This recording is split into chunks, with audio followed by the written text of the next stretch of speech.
Welcome to the 4th annual Celebrate the Harvest event. Thank you so much for having us in your home this Sunday evening. We are sorry that we're going to be missing you in person, but it's really a lovely honor to be able to share time and space and cooking together for a good cause. For those of you who are new to the Revive and Thrive Project, we're glad you're here.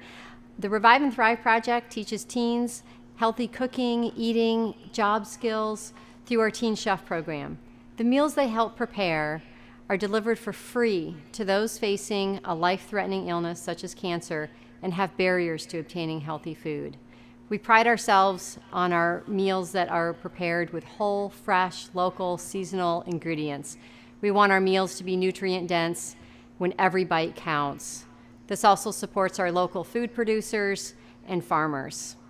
It's going to be a fabulous meal today. For those of you that got the meal kit, it's filled with fresh, local, wonderful produce. The need for this service at Revive and Thrive is tremendous. Just since April, we have provided nearly 7,000 meals. We are certainly grateful that we were able to provide that service to our community, and tonight you're going to get to see a little bit about what we're actually cooking for our clients. So it'll be a really exciting evening. If you have any questions, Jerry will be on our chat box in the Zoom call. If you are on YouTube and need to pause for a moment, you may do that and then come back right where you left off. There'll also be a recording provided to you so you can follow up at another time and watch it all again and really hone in your cooking skills for this fabulous meal. There'll also be a text to give that'll show up on the screen.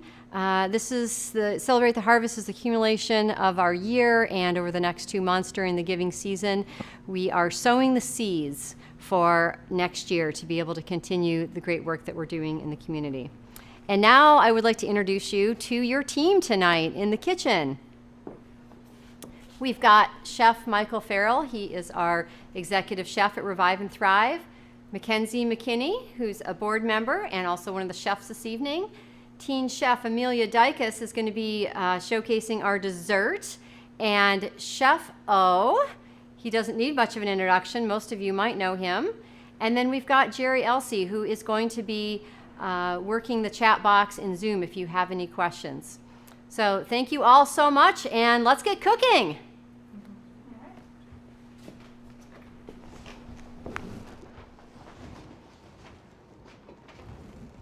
Well, I'm very happy to be here. Hi, I'm Chef O, like Wendy said. Thank you very much, Wendy, for that great introduction. I am very happy to be here. I am also, like Wendy said, I am a board member, and I'm glad to be a part of this team that's going to be putting this on tonight. With me, I'm going to have the man, the guru of Revive and Thrive, Chef Mike Farrell, who's going to be doing our first meal tonight. He's going to be doing a nice turkey dish. Now, one good thing about me tonight, I don't have to cook. You're going to be doing all the cook. Can you tell us a little something about yourself, Mike, real quick? Okay, I'm a graduate of the Culinary Institute of America. I've been cooking professionally for 2.5 decades. I grew up in Illinois, went to New York, then Pennsylvania, Philadelphia, then New Orleans, Louisiana, back to Chicago, and then now to Southwest Michigan.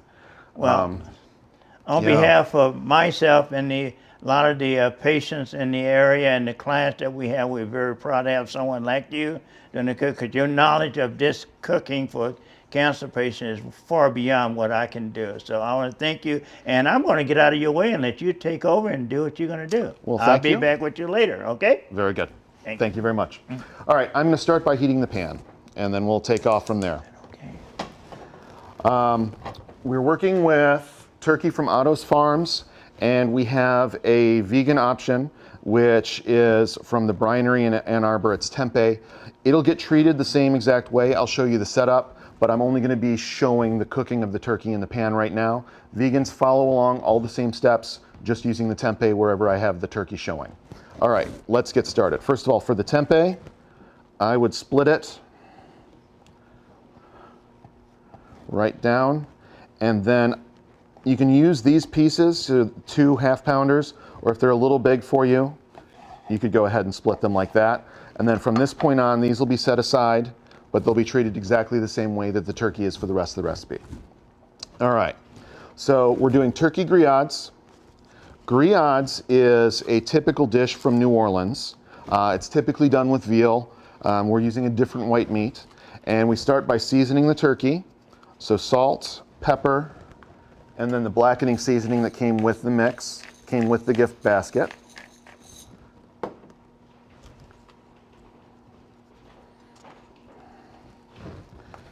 And go ahead and season both sides.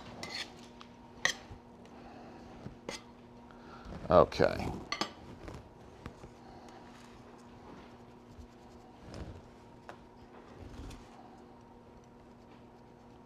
All right, the rest of your blackening seasoning set aside until the end. You can use it to adjust the flavor in the finished dish. I definitely want it. If you're sensitive to spice, you can wait and just use salt and pepper for the rest of it. All right, so then we flour the turkey fairly generously, but you will shake off the excess.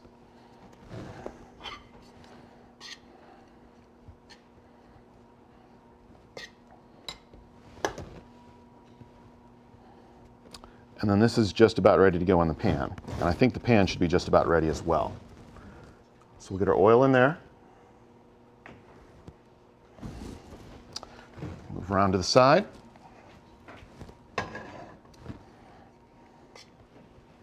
And you want it nice, light, evenly dusted.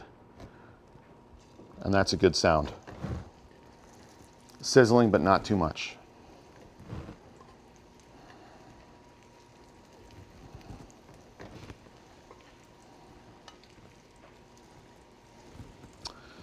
Okay, that's going to take a couple minutes to brown on each side, so I've got a few minutes to talk at you and talk about the rest of the products that we have going in. We've sourced all of this from local farms. You've got the list of that in your handout. The vegetables going in first will be your celery, your onion, and green pepper. In New Orleans, that's called your Holy Trinity. It's the same thing in French cooking. Almost every dish gets celery, carrots, and onion, and that's called mirepoix. New Orleans is French derived, and they switched the carrot to bell pepper because they like things a little bit more spicy down there. I worked with one chef who, instead of using green bell pepper, used poblanos and everything because he wanted just a little bit more spice than the bell peppers provided. And I liked it, but it's not for everyone. All right, we can start taking a look. Almost. Starting to get some color, but I want a little bit more.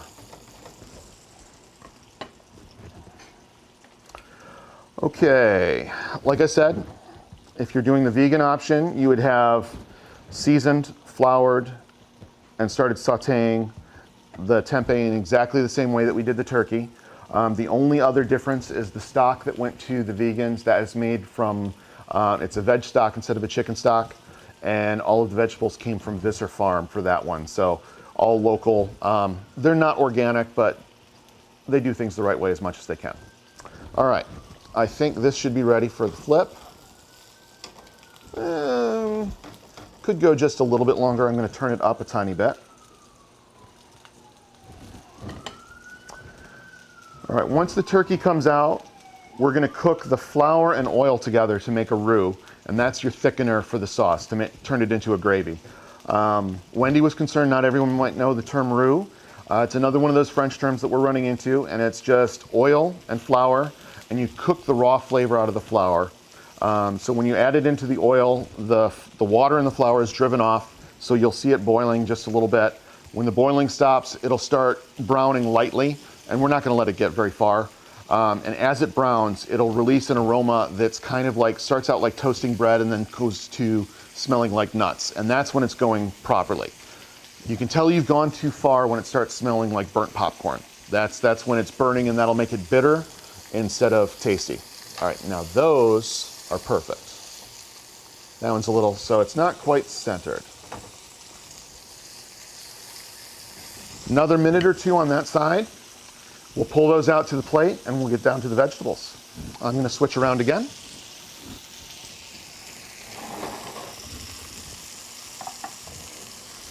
All right.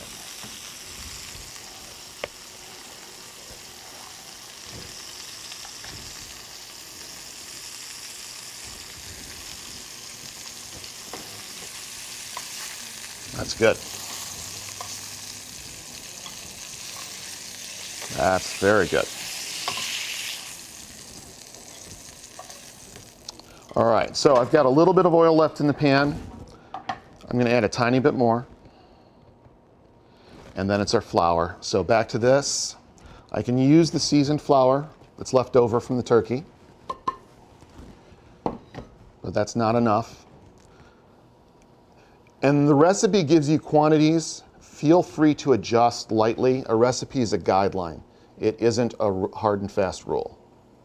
You always need to be able to adjust while you're cooking so that things come out the way you like them instead of the way the cookbook writer wanted them.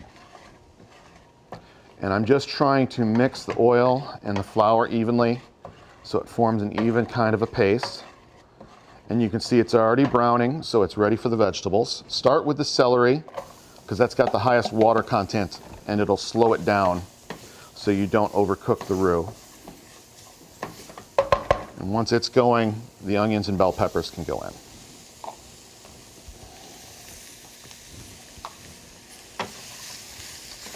As far as chopping all of these vegetables, you can see they're a little bit different. That's because I had some help. New Orleans food tends to be pretty rustic. So if you have all of your vegetables chopped exactly the same, you can say you're doing it elegant and refined. If they're a little bit more chunky like these, you can say you're doing the rustic version. Nobody will know. All right, here's where it starts getting fun.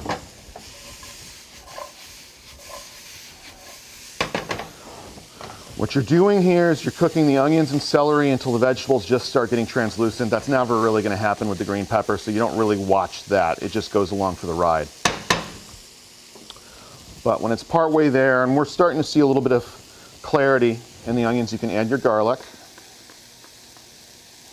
And I will save the rest of this for when we get to the greens. And you can add your seasonings, your bay leaves, your thyme. And this is an excellent time to add a little bit more salt, pepper, and Cajun seasoning if you're going to use it. I'll get to the pepper in a second when I go back to the other side of the table. I'm starting to get color, which is not really what I'm after, so I'm slowing it back down.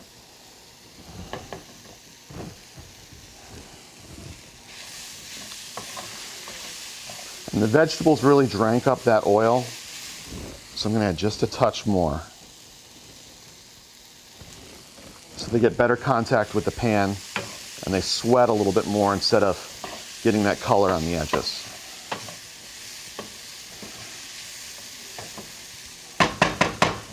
All right, that is starting to look right. So it's ready for the next step, which is tomatoes. And the two we had were a little bit big, so I'm not going to quite use all of them, but I want that liquid. All right, tomatoes are in. I can add my stock, and I'm going to use half of what I was given in the gift bag, and the other half is for the greens. Perfect. So put the top back on there. So this is getting close. I want it all the way simmering so I can go back up on the heat a little bit again. And this stove's pretty fast. It's okay if you're not this far along yet. But the burners here are pretty good. Get my turkey ready to go into the pot here. Okay. Yeah. More or less, this dish is just about done as far as the preparation is concerned. All that really needs to happen is once it comes to a simmer all the way across, so if I stir it, it's still boiling, I add the turkey back in, and then I would set it aside to simmer. So your options are, you could either set it on one of your back burners while you're doing the rest of the dishes in the program, or you can set up your oven and set it at about 300 degrees, and once the turkey's in and it's all simmering, you can just leave it in the oven and forget about it until the end of the program. It's going to be perfect. I've got one in there that I can show you. Now, again, the vegans would be adding the tempeh to this. We're also, as the next segment, going to do the quinoa cakes. They're going to be served with the same sauce. You can see it's going to make a fair bit of sauce. Quinoa cakes, Mackenzie will show you how they're made and how they're cooked. We'll serve them with this sauce, but if you're doing that method, you'd make the sauce by itself without the turkey, and you would not cook the quinoa cakes in the sauce because they would melt into it and turn into a pudding, and it would not be very desirable. So that's one to watch out for, but the sauce will go great with them. We're simmering. I'm going to throw this in the oven, show you the finished product. We'll be plating it at the end of the program so you can see all of the dishes.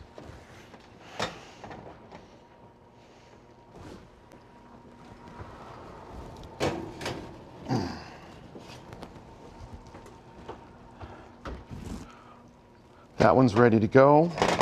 This is what the finished dish will look like when it comes out of the oven at the end of the program. And like I said, we'll be plating that at the end. And for now, we're going to go and show you some client videos from some of the people that our program serves.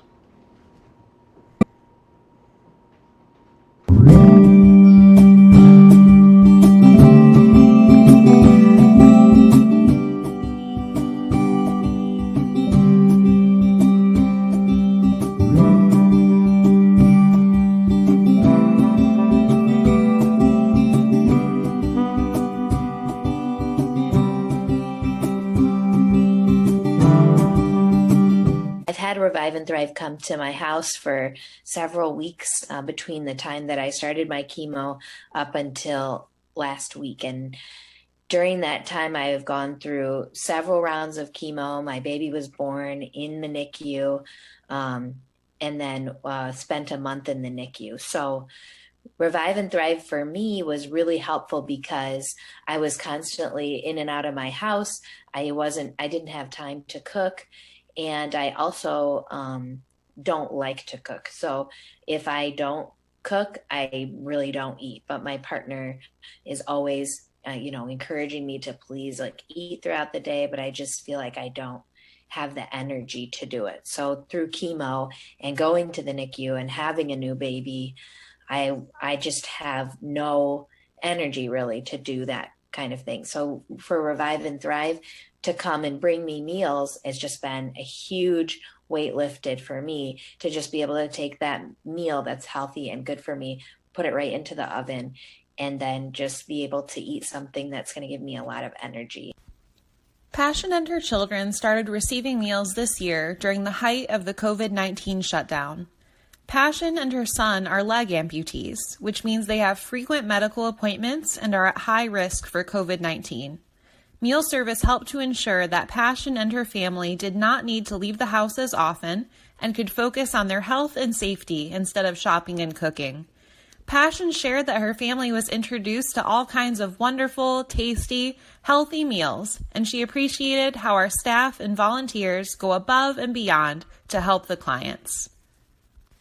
Well, I am a breast cancer survivor over at Lemon Holton Cancer Center, and my social services coordinator, Susan Kane, had heard of your lovely program, and several of our ladies have really benefited. I mean, from the weight gain all the way up to, the emotional support and just encouraging us to change how we cook, to change our diet. A lot of times that's very simple and a very important way for us to, not only keep our spirits up, but to be able to keep the pounds on and be ready for, a surgery and recovery and all of those very, very tough circumstances where you don't necessarily want to eat, but food made with love makes all the difference, I have to say. So Richard learned about Revive and Thrive Project after he was diagnosed with throat cancer and needed to undergo chemotherapy and radiation treatments. He is also the primary caregiver for his wife, who suffered a stroke a few years ago. Richard and his wife enjoyed receiving meals for 6 months, and Richard shared that the meal service helped him eat healthier and lessen his load as a caregiver. He also shared with us that after his last meal delivery, his doctors announced he is cancer-free. Richard is very grateful for the support he received from Revive and Thrive and all the time, care, and love put into the food.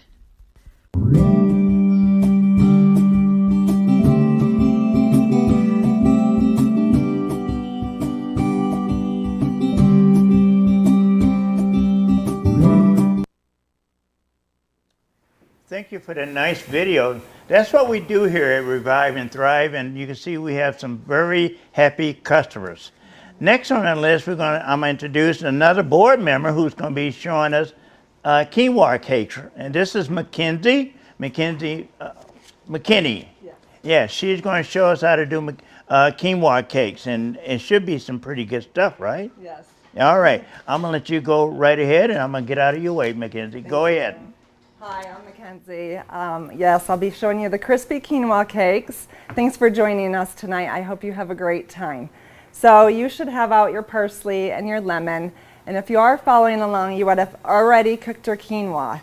And then you're going to put in your spice packet that you got along in your bag. If you haven't done that step, no worries, just add your seasonings right now. It's not a big deal. So mine's already done, and we've cooked it ahead of time. So the most important step with this, because this can be a very tedious recipe and very detailed. So what you can do to really make sure that it's going to bind together is that you're going to, for at least 1 minute, you're going to vigorously push it and stir it with your fork. This is very important. So you just want to, I take the edge of my fork and just kind of beat up my quinoa. And you would just want to keep pressing and keep pressing. And this is important because you want the grain to separate, and you'll begin to start seeing it separate. It'll start kind of clumping together for you. Another important part of this is that when you cooked it, you want to make sure that all your water was absorbed. You want it to be all gone with the water so that it sticks better. So just keep pressing, work out those muscles and those arms.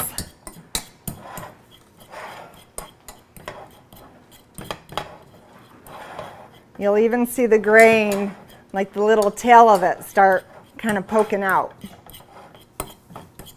Mine's already starting to, pretty good. If it doesn't look like it's separating or clumping up, just continue until it does. And just kind of keep pressing it.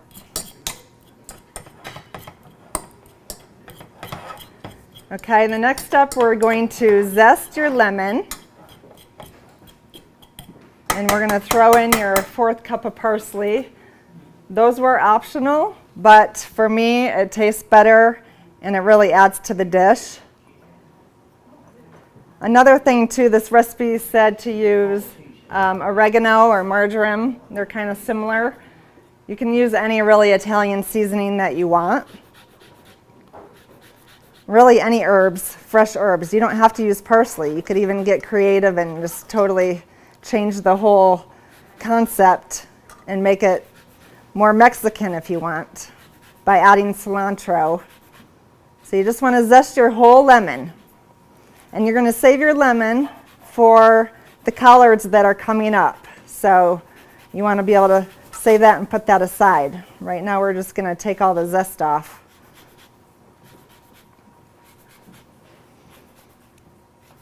So once that's in, you're just going to stir it around.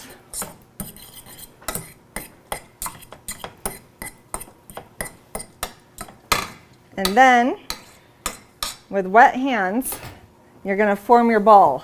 So I got a little bowl of water sitting here.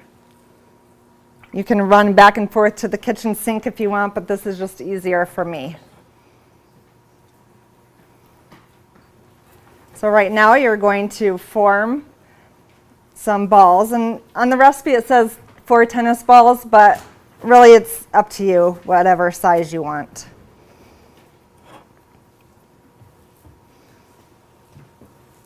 So we're just going to get a good patty here forming. And you want to start your pan, and you're well oiled. I'm using a cast iron. I need a little more water here. Sometimes you need that water to just kind of get that quinoa cake to form. So I'm using a cast iron skillet. And you just want to get your cake formed here. Throw that in that pan, being very gentle. See, sometimes they kind of get tricky on you, but that's okay. That's the perks of these quinoa cakes. You can reform them. So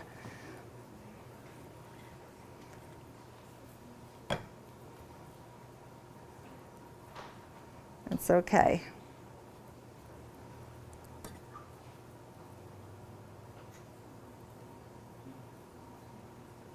Alrighty, and we're going to show you, I already have some plated here.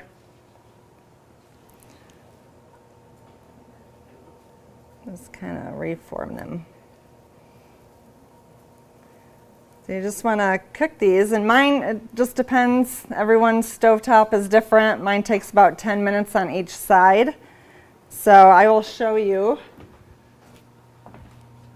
These look a lot better because I prepared these, but these are the ones that I did already. And after, oops, actually, that's not what you do, sorry. I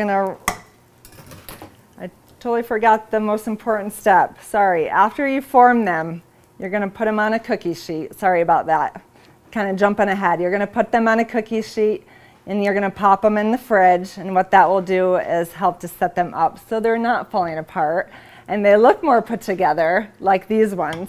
So you're going to want to do that for 10-15 minutes. So you can make these ahead of time. You can even make these days ahead of time. You'll just want to lightly oil them and then wrap them up with plastic, and then you can pull them out and then cook them in. So right now I actually can show you with these ones. We're going to pop these on. So much better. See, they're not falling apart.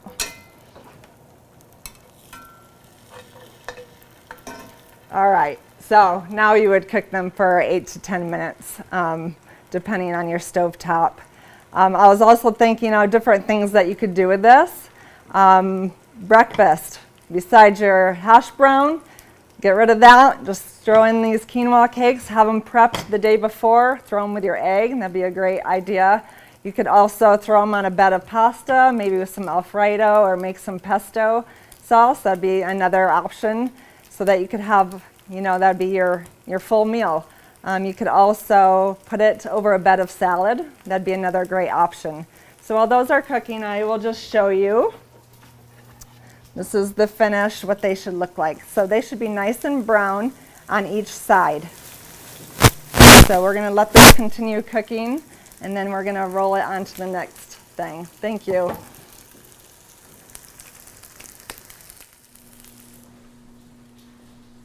Hi, I'm Shelley Palma. I'm the current board president of Revive and Thrive Project. And during our transition time, I would like to take a few moments and thank some people who made tonight's event possible. As you know, part of our mission is to support local agriculture, and we have many farms that support us, not only for events like this, but during the course of our program. So I'd like to particularly thank, and I'm going to read my list so I don't forget anyone, Visser Farms, Shady Side Farm, The Brinery, Otto's Turkey Farm, Bob Alt Farm, and Green Wagon Farm. I'd also like to thank our sponsors for tonight's event. We've had corporate sponsors and individual sponsorships, so thank you to Auto Owners West Michigan Technology Office for corporate sponsorship, to Marcia Veenstra State Farm. Marcia and her staff not only take care of our insurance needs, but they have been supporters of this event for all of the years that it has existed. And our individual sponsors, Michael and Glenanne Ruggieri and Bob and Margaret Nault, thank you for your support. I'd also like to thank the technical team who made this event happen. Alvarium Studios has been very generous to let us into their space and offer their expertise in making this event come to you in your homes. So I'd also like to thank our current board of directors. We have a great team.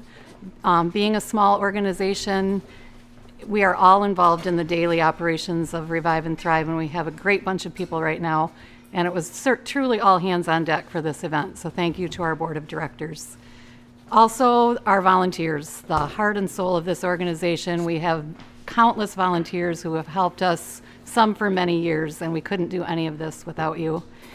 And I would like to particularly thank our very small staff. We have 3 part-time staff members, Chef Mike, Abby and Christy, who do a lot of behind-the-scenes things on a very part-time basis, and of course our executive director. Wendy is the founder and director of this organization, and none of this would be possible without her tireless efforts. So thank you to all those people who made this event possible. Are we ready? All right, I'm going to turn it back over to Chef Mike. Welcome back. This next recipe is actually 2. It's both of the side dishes. So what you're going to need to have in front of you is your milk, salt and pepper as always, your onions and leeks. I've got mine together in the same cup. Your greens, your remaining chicken stock, apple cider, your tempeh, sweet potato, most of your spices. You need your ginger, your cinnamon, your red pepper flakes. You need your grits, oil and butter, and I'm sure we'll figure out if I've missed something. We'll know in a minute. All right, so it's 2 dishes at the same time. First one I'm going to concentrate on is the grits. And all we have to really do with that at this point is get water and milk, a cup of each. And we've got to bring that to a simmer. So while that's coming up, we'll work on the greens, which take a little bit longer. So, butter and oil in a pan.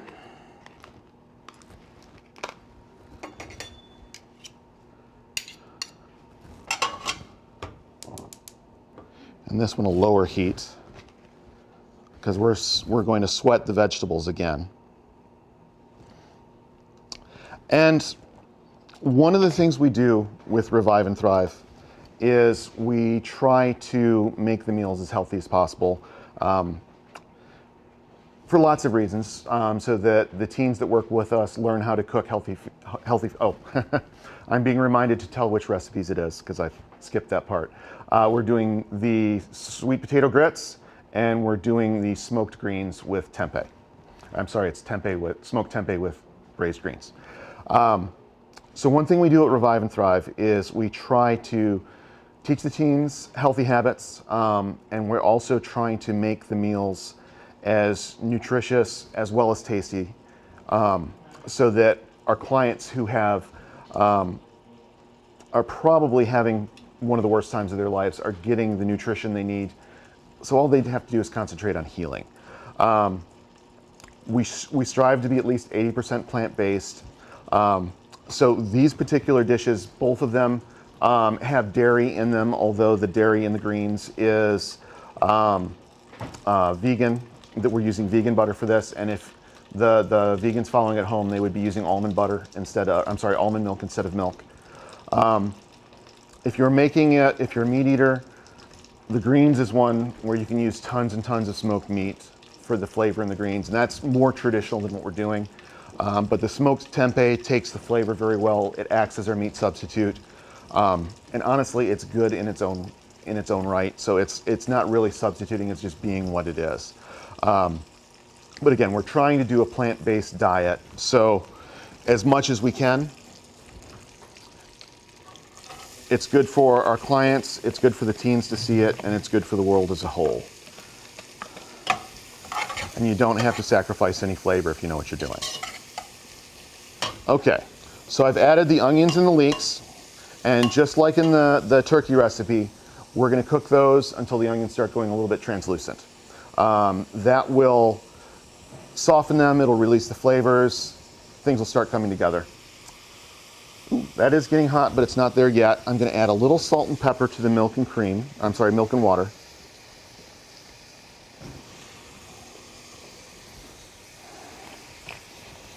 And I'm going to do the same to the onions.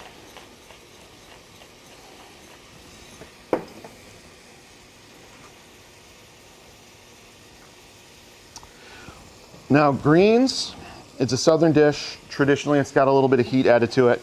You can do that with red pepper flake. You can do that with Cajun seasoning. You can do that with cayenne pepper. You can leave it out entirely if that's your taste. I'm going to add a pinch, because I like it. Red pepper's in.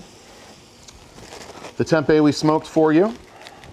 That's going to get added in, and then I'm going to add, I'm missing garlic. Would someone please bring me some garlic? It should be on the tray that had the turkey stuff. We'll see what happens.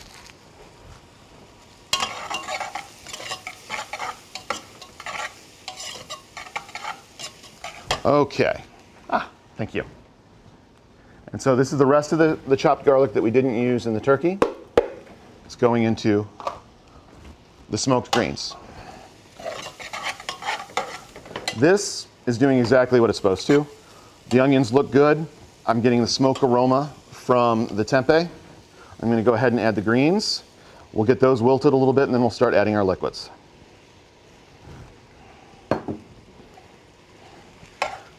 The milk and water is just about to a simmer.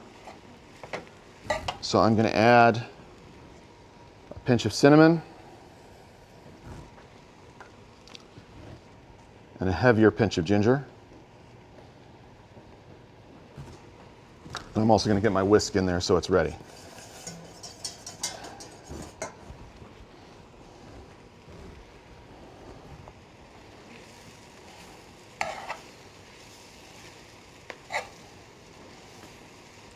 All right. We don't have to cook these greens too much before we add the water. I'm just trying to get a little bit of a wilt to them, and that'll help them stay below the level of the liquid so that they cook a little bit more evenly. But if you've got extra time to let them simmer longer, they'll just keep getting better. And my milk is coming up. Ooh. Caught that one just in time. And that's hot too. All right. While whisking, slowly add your grits to the milk mixture. And one thing to remember is you're adding the grits to the liquid, not to the whisk. So you don't want big clumps left on the whisk. So you're kind of off to the side. And then flip the whisk over to get that dry stuff mixed in, because you want all of it cooked evenly if you can. All right, I'm going to leave the whisk in. I'm going to turn the heat way, way down, as low as it goes, which that's still hotter than I like, but this stove is fast. All right, the greens are going. Time for liquid.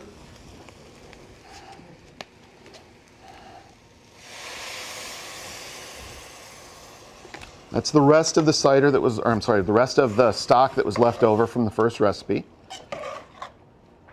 And now we're just going to simmer these until they are tender and starting to fall apart. And with the grits, periodically, you need to stir it up nice because they're going to want to settle down to the bottom. And we can add the sweet potatoes to them as well.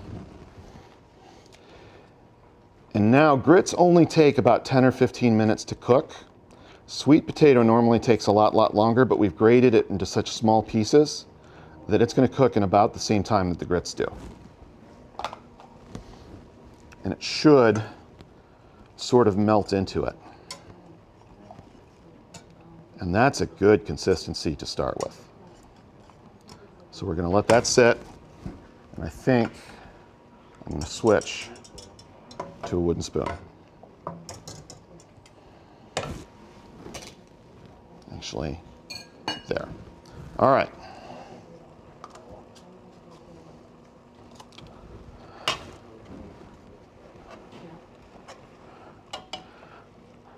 And again, the stove is fast. So it's okay if you have to add water from time to time to this one.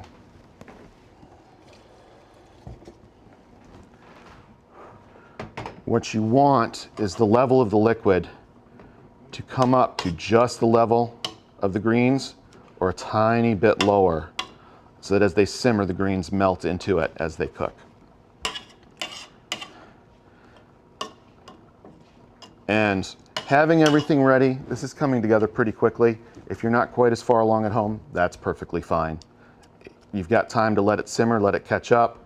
We're going to show you some more videos in a minute. Don't sweat it if it's taking a little bit longer. My grits here have about 5 to 8 more minutes, I would think. My greens technically are done whenever I want them. The longer you let them sit, the more tender they're going to be, the more the flavors are going to be married. The less you cook them, they're going to have a little bit more bite, a little bit more crunch to them. But the smoke flavor won't be as set in. It's going to be more stuck in the tempeh rather than mixed into everything about it. The longer you let them cook, again, more tender, but also you're losing a little bit of your nutrients into the air. So there's always the argument of how long. If you're in the South, they're going to let them cook all day long. Northerners tend not to like that style quite as much. And I mean, you get all the people who love raw kale salads. Those are great, don't get me wrong, but I like my greens to have a little bite, but also to be a little bit tender. And you can compromise, you can figure out how long you want to cook that so that it's just to your taste. The recipe says it's going between half an hour and 45 minutes because it'll be a little while, and then we'll add the apple cider, and if it needs it, a squeeze of lemon. But really, whenever you think they taste right for you, they're ready. So this is just going to sit and simmer and do its thing, but I want to stay up here until the grits have fully thickened and have the look we're going for. And they're not quite there yet. They've got about 3 or 4 minutes.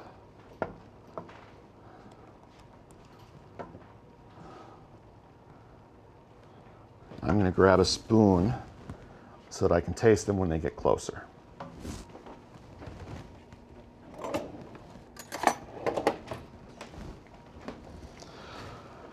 Okay.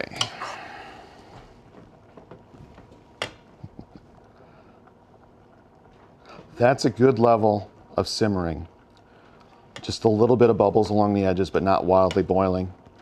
Hopefully I can keep that going on this stove, but it's so fast. All right, as you can see, this is set on low and it's going pretty good.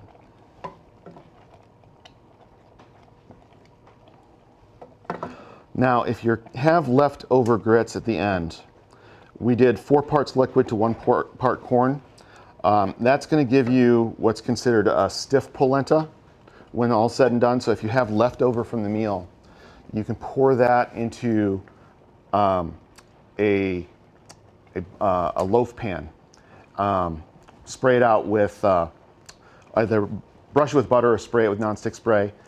Put the extra into the loaf pan, and in the morning that'll be set up and it'll be a firm polenta, and you can fry that up in either butter or oil and serve it as part of breakfast. It's basically what scrapple is if you add a whole bunch of sausage and bacon and pig stuff to it to make, you know, what the Pennsylvania Dutch consider just the premier breakfast. Normally that would be without the sweet potatoes in it, but we're making this, you can do whatever you want. All right, so the greens just need to sit and simmer. They're done. I'm gonna taste the grits. They don't look quite ready, but they look very close.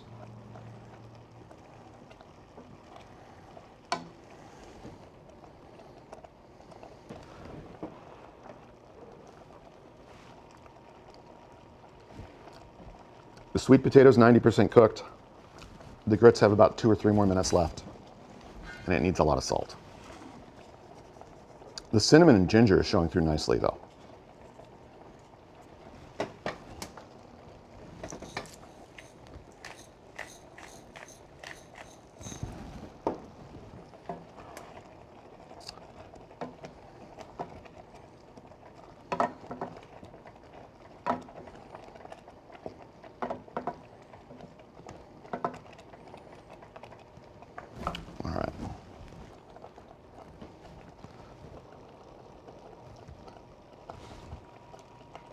That's going to be lovely. This just needs to sit until the end of the program. So you can leave this either on a burner.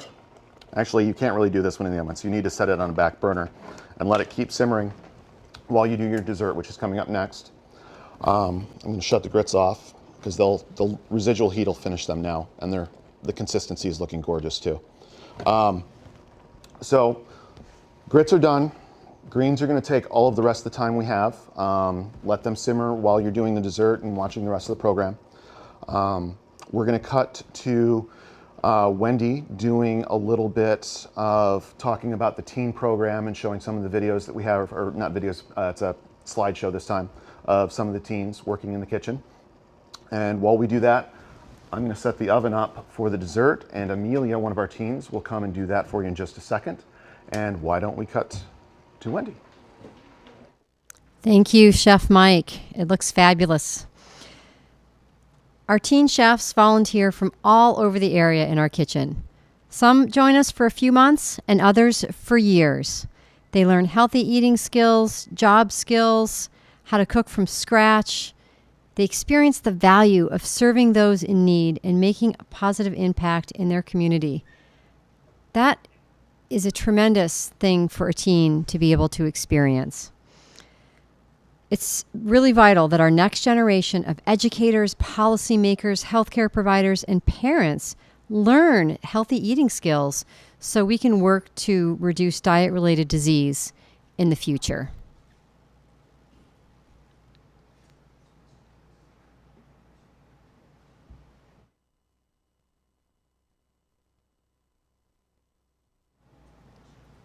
We're just going to show a few more photos of our teen chefs while they're getting ready.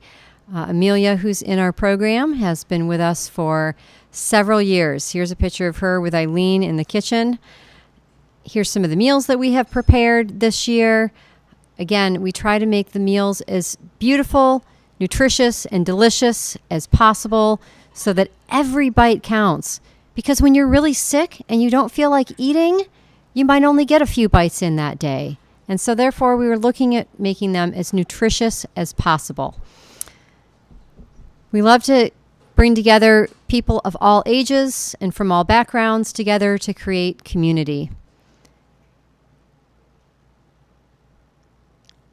Our teen chefs, our program started back in 2015.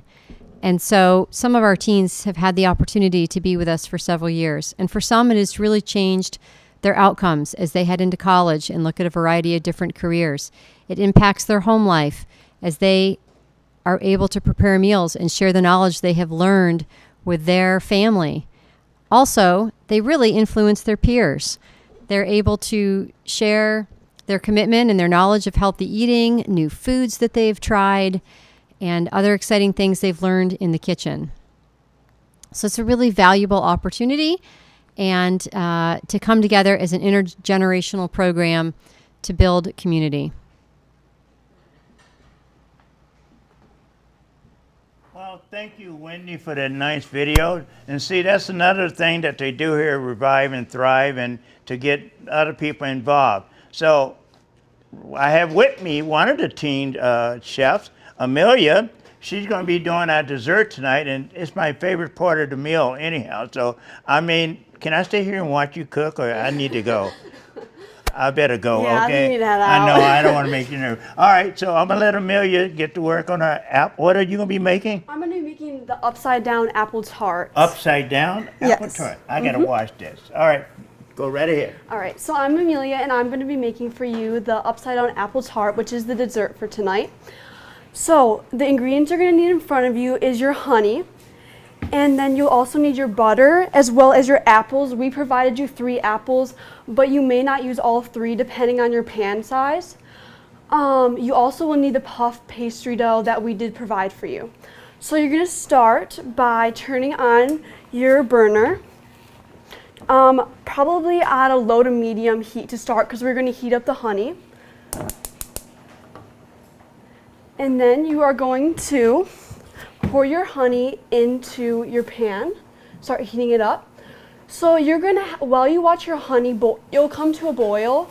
Make sure you keep an eye on it to prevent any burning of the honey to the bottom of the pan. You will need it to get to a dark caramel color, about 2 times darker than the honey you're starting with. So we'll start heating that up. Perfect. In the meantime, you are going to get your apples cut up. So you can cut your apples up any way that you prefer, but this is the quickest way in my opinion. So start by cutting the tops off and the bottom. And then you're going to take your apple peeler that I don't have with me. Can someone please bring me the apple peeler? Perfect, thank you. So you're gonna hold your apple like so, pull towards you, like so. Push the weight towards your thumb so then it comes off in even slices. The peeling does not have to be perfect if the skin doesn't bother you on, so as perfect as possible is fine. The honey, let's check on it. It's starting to come to a boil a bit on the sides, but not as near as what we need it to be. So we'll continue with our apple. Perfect. Yes, it's definitely starting to heat up, which is like what we want to see. Perfect. So now that you have your apple all peeled, you're going to cut your apple in half, like this. Go along and cut. So the thickness of the slices, it doesn't need to be very specific. I do about 1/4 of an inch thick. Just make sure they're not paper thin and too thick or else they will not cook evenly. Go along, cut, and then align the apples and cut down the middle. Like that, to take the core out of the apple, because then you do not need to decore it first. The honey is starting to come to a boil a bit, so maybe stir that around. It still does need some more time though. So let's come back and continue our apple.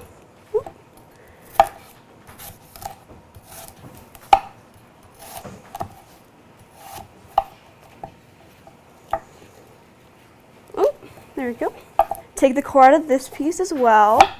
As you can see, our honey is definitely boiling.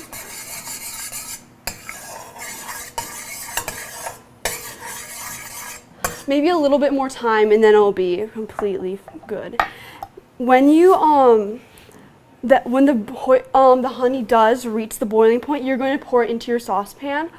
Can I have a towel? And then continue on your apples. Perfect. So I believe it is good. It is a deep caramel color. It does need a little bit longer, but it is getting there, so maybe 1:30 seconds. I'm almost finished my first apple half. My pan size, it is a smaller pan, so it won't need all 3 of the apples, probably about 1.5 apples. Yours may require all 3 apples, and I will show you how you're going to lay those apples out in a moment.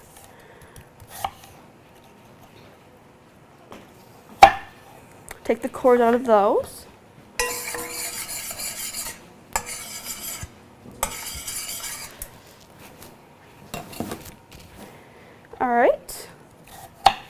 All right, so the honey looks about good. So let's grab the handle.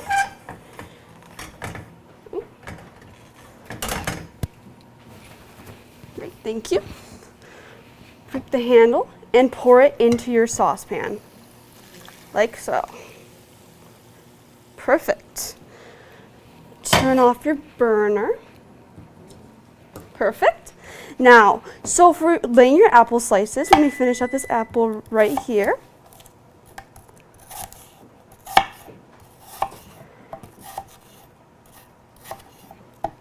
Perfect. You're going to start and lay your apples in a circular pattern around the bottom of your pan. So let's start on the first layer. You'll have to have a total of 2 layers to cover the whole bottom of the pan before we put the puff pastry onto the pan. Circle that up. Perfect. That's about good for the first layer. Then in the inside, we're going to do our second layer, like so.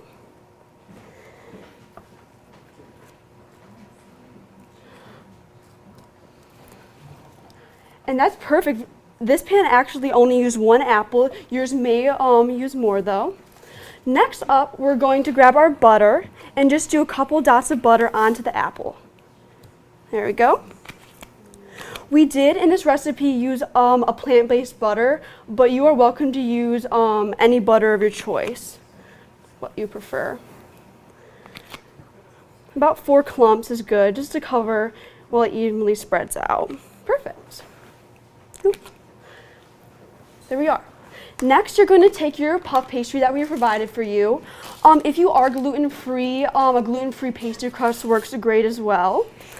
You're going to take your puff pastry and lay it on the top, face down. Perfect. Now, we're going to walk right over to the oven. We have our oven set to 425, and the crust will need to bake for about 10 to 12 minutes, but depending on your oven type, anywhere between 400 and 450 is a good temperature to cook your pastry. Open it up, set that in.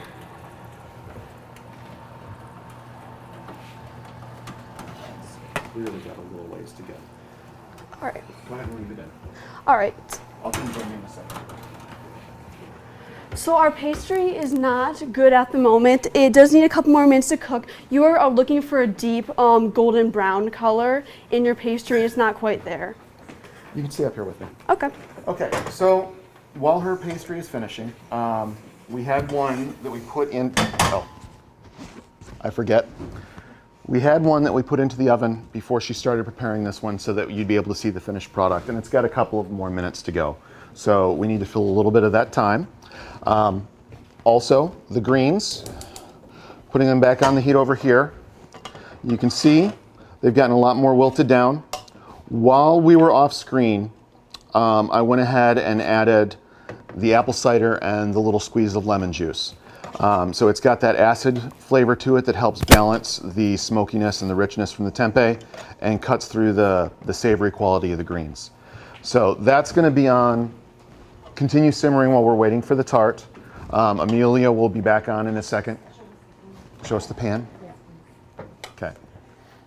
Very good. Amelia is still here. She'll be flipping her tart out in a second, which is the fun part. And I'll let her talk about that when the time comes. But our greens, I'm perfectly fine with them as they are. The only thing I would do right now is just adjust the salt and pepper. But like I said, if you like a more southern style, you can let them sit and simmer for another 2 hours if that's to your taste. They're good that way. They're also good this way. It's just personal choice, and I grew up in the north, so I tend to not like them where they've cooked for hours and hours and hours.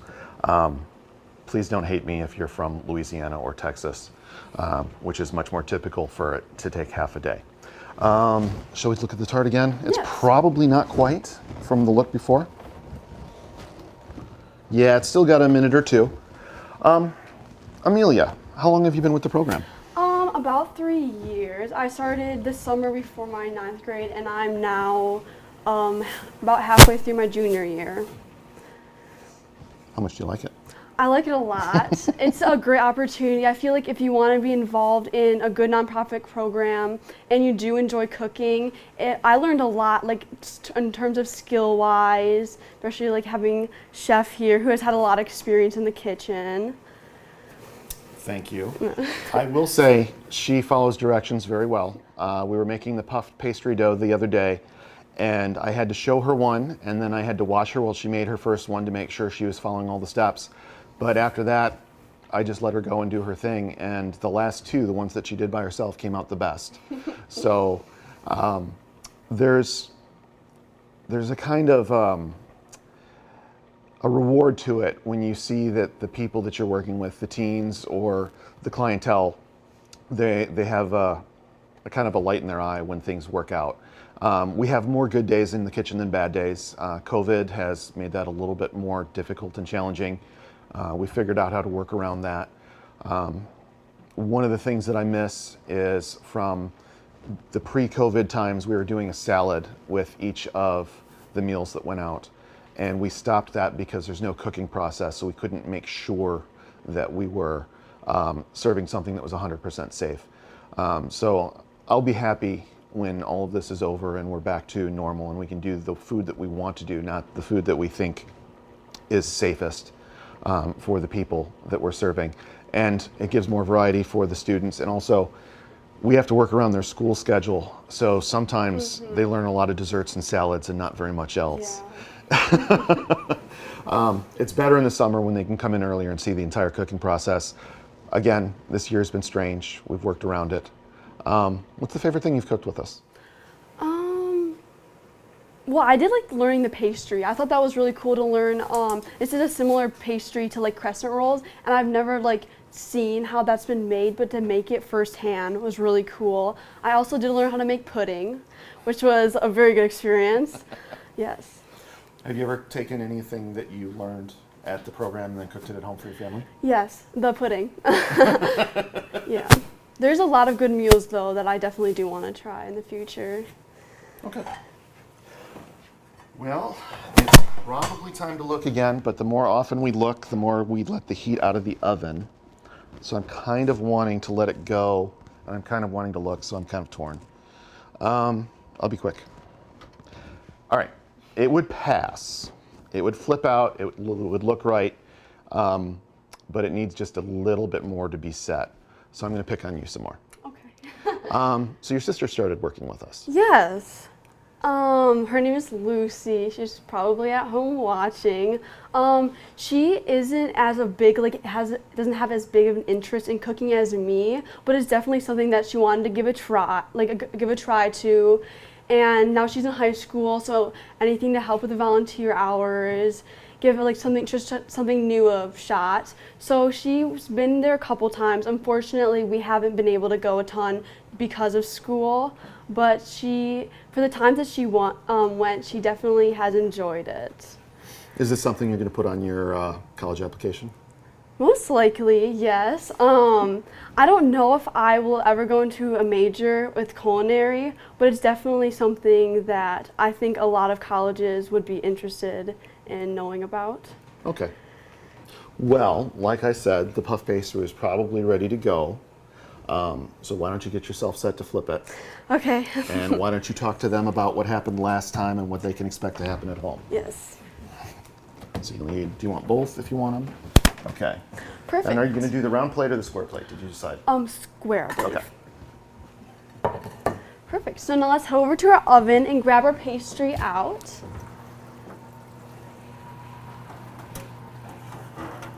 So as Chef said, it isn't the ideal. It probably could use a little longer, but for the purpose of being recorded right now, we're just gonna call it good enough. So what's important is to go to your burner and turn it on. And light it at about a medium heat for about 30 seconds. Doesn't need a long time, just so it avoids sticking to the pan. Also, heading towards the flipping process, it's important it might be a little scary at first to flip it while it is burning hot, but it's important you need to flip it while it's burning hot, only because of the fact that the honey will dry and the apples will stick to the honey, they'll all stick to the pan, and your dessert will just fall apart.